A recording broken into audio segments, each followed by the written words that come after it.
تو آئیے، اللہ رب العزت نے اتنا خوبصورت سا مہینہ ہمیں دیا ہے، اس لیے میری گزارش ہے کہ اس مبارک مہینے میں پہلے تو روزوں کا اہتمام کریں، اور جن کو چھوٹی موٹی بیماریاں ان سے بھی کہتا ہوں، بیماری کا بہانہ لے کے سر درد ہے، بخار آ گیا ہے، کورونا ہو گیا ہے، ان چیزوں کو لے کر کے آپ روزہ نہ چھوڑیں، اس لیے کہ وہ اور بیماریاں ہیں اور اس حد تک بیماری ہے جس کو بہت سیریس میٹر کہتے ہیں، وہاں روزہ چھوڑنے کی اجازت ہے کہ جب آدمی رکھ ہی نہیں سکتا، بیماری بڑھ جانے کا یقین ہو، مر جائے گا، بیماری بڑھ جائے گی، تکلیف بڑھ جائے گی، جب کوئی مسلمان پابند شرع، کوئی دین کی سمجھ رکھنے والا ڈاکٹر کہہ دے تو بات الگ ہے، اپنی مرضی سے فتویٰ دینا کہ میں نے روزہ نہیں رکھنا، میں بیمار ہوں، جبکہ اللہ کے رسول علیہ السلام کا فرمان ہے روزہ رکھو صحت مند ہو جاؤ، روزے سے بیماری نہیں بڑھتی بلکہ روزے سے صحت ملا کرتی۔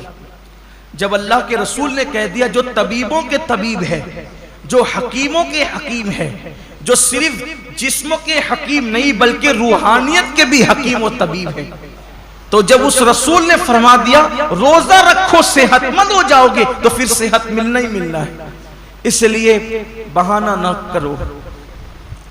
ایک حدیث پاک اور یاد آتی ہے، فرمایا گیا ہر قسم، ہر چیز کی زکوٰۃ ہے، ہر چیز کی، جیسے مال کی زکوٰۃ، جس نے مال کی زکوٰۃ دے دی اس کا مال اللہ کے قلعے میں محفوظ ہو گیا، اب اس کے مال کو کوئی نقصان نہیں ہو سکتا۔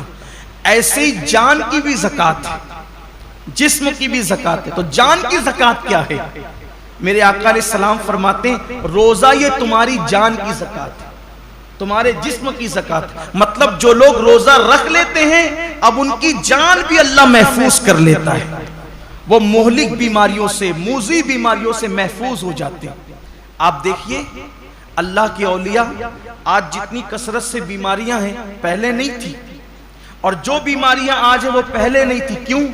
اس دور میں لوگ صرف رمضان شریف کے روزے نہیں رکھتے تھے بلکہ مہینے میں 13، 14، 15 تاریخ کو بھی اکثر مسلمان روزہ رکھتے تھے، 3 روزے تو مہینے میں رکھتے ہی تھے مسلمان، پھر اس کے بعد جو اور دین سے قریب تھے وہ پیر اور جمعرات کے بھی روزے رکھتے تھے، پھر موقع بموقع عاشورہ کا روزہ، یہ روزہ وہ روزہ، یعنی جو موقع آیا اس کے بہانے سے روزے رکھتے تھے، اس لیے یہ بیماریاں ان کو نہیں تھی جن بیماریوں میں ہم مبتلا ہیں، کیوں؟ کیونکہ وہ جسم کی زکوٰۃ نکالتے رہتے تھے، اور جب زکوٰۃ نکلتی رہے گی تو جسم محفوظ ہوتا رہے گا۔ ہم سمجھتے ہیں کہ کھانے سے طاقت ملتی ہے، طاقت کھانے سے نہیں ملتی، کھانا تو ایک بہانہ ہے۔ فرمایا گیا کم کھانا یہ صحت انسان کو صحت مند کرتا ہے، کم غذا انسان کو صحت مند کرتی، ہم کھانے کے لیے پیدا نہیں ہوئے، کھانا ہمارے لیے پیدا ہوا۔ بزرگوں نے فرمایا جینے کے لیے کھایا کرو، کھانے کے لیے جیا مت کرو، اللہ کے لیے جیو، یہ انسان کی سوچ اور فکر ہونا چاہیے۔ تو پہلی چیز یہ ہے روزہ رکھیے، روزے کا اہتمام کیجیے، اور روزہ رکھیے تو اس طرح رکھیے جیسے اللہ نے روزہ رکھنے کا حکم دیا ہے۔ یہ دوسرا باب آپ کے سامنے پیش کرنے لگا۔ پہلے تو روزہ رکھیے، اب جو روزہ رکھتے ہیں ان کے لیے اس طرح رکھیے جیسے اللہ نے رکھنے کا حکم دیا۔ اب اللہ نے روزہ رکھنے کا حکم کیسے دیا؟ حدیث پاک میں آتا ہے کہ اللہ کے رسول صلی اللہ علیہ وآلہ وسلم فرماتے ہیں کہ بعض روزے دار ایسے ہوتے ہیں جن کو روزے میں بھوک اور پیاس کے سوا کچھ نصیب نہیں ہوتا، یعنی صرف وہ بھوکے اور پیاسے رہتے ہیں، بس ان کو کچھ ملنا نہیں ہے۔ وجہ اس لیے کہ انہوں نے جو حلال کھانا تھا، توجہ کرنا، جو حلال کھانا تھا، جیسے کھانا حلال ہے نا، پانی بھی حلال ہے، مغرب بعد تو کھا سکتے نا، وہ تو حلال ہی ہے، صبح صادق سے پہلے کھا سکتے ہیں، حلال ہی ہے، لیکن روزہ رکھنے کی نیت کرنے کی وجہ سے وہ حرام ہو گیا تو رک گئے کھانے پینے سے۔ لیکن جس کھانا جو حلال تھا روزے سے پہلے اور روزے کے بعد، وہ روزے کی حالت میں تو ہم رک گئے کھانے پینے سے، فریج بھری ہوئی ہے پھلوں سے رک گئے ہیں، کچن بھرا ہوا ہے کھانے سے، رک گئے ہیں، مگر گالی تو ہمیشہ حرام ہے، کیا روزے میں لوگ گالی سے بھی رکے؟ پاپ کی نظر کسی عورت پہ اٹھانا یہ تو ہمیشہ حرام ہے. کیا آنکھوں کو بھی لوگوں نے کنٹرول کیا؟ نماز ترک کرنا یہ ہمیشہ حرام ہے. نماز کو چھوڑ دینا یہ ہمیشہ حرام ہے. کیا لوگ روزے کی حالت میں نماز کے پابند ہوئے؟ بے شمار روزے دار ہیں جو نیند سے اٹھتے ہیں، بستر پہ سحری کھاتے ہیں، وہیں سو جاتے ہیں. یہ کون سا روزہ ہے جس میں کوئی نماز ہی نہیں؟ یہ کون سا روزہ؟ روزے کے متعلق میرے آقا صلی اللہ علیہ وآلہ وسلم کے فرمان کا مفہوم ہے، روزہ وہ ہے صحیح معنی میں. کون سا روزہ؟ جو آنکھ کا بھی روزہ ہو، جو زبان کا بھی روزہ ہو، جو کان کا بھی روزہ ہو، جو ہاتھ کا بھی روزہ ہو، جو پیر کا بھی روزہ ہو. آنکھ کا روزہ یہ ہے کہ جن چیزوں کو اللہ نے حرام کر دیا روزے کی حالت میں انہیں نہ دیکھو.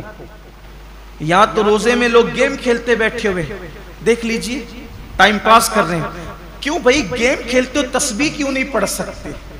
یہ تو مہینہ تسبیح اور تلاوت کا ہے، درود شریف کا ہے. اچھا یہ تو گیم کھیل رہے ہیں، اس میں کوئی تصویر تو نہیں ہے، یہ حرام تو نہیں ہے. اسلام میں وقت ضائع کرنا ہی حرام ہے. تضیع اوقات حرام ہے اسلام کے اندر. گیم کھیلنا موبائل پر یہ حرام ہے. حالت روزہ میں یہ کون سا حرام کام لوگ لے کے بیٹھ گئے؟ بچے گیم کھیل رہے ہیں، جوان گیم کھیل رہے ہیں، عورتیں گیم کھیل رہی ہیں، لگے ہوئے سب موبائل پر. تو روزہ رکھا تو کیا معاذ اللہ ہم نے احسان کیا کہ آپ گیم کھیلنے بیٹھ گئے؟ یہ روزہ تو نہیں ہو سکتا.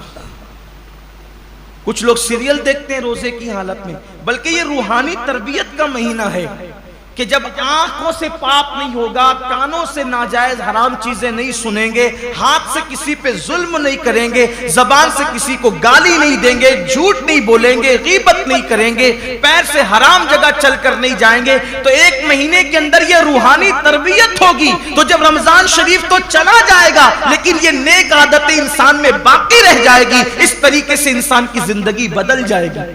یہ مہینہ بدلنے کے لیے آتا ہے، یہ مہینہ انسان کو تبدیل کرنے کے لیے آتا ہے، یہ مہینہ انسان کی زندگی میں انقلاب برپا کرنے کے لیے آتا ہے.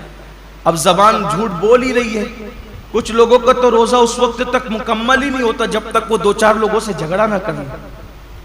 بڑا نازک ہوتا ہے کچھ لوگوں کا روزہ، یعنی ان کا دماغ چڑچڑا ہو جاتا ہے روزے کے اندر. اس سے لڑ، اس سے جھگڑ، اس کو گالی دے، اس سے یہ حالت ہوتی.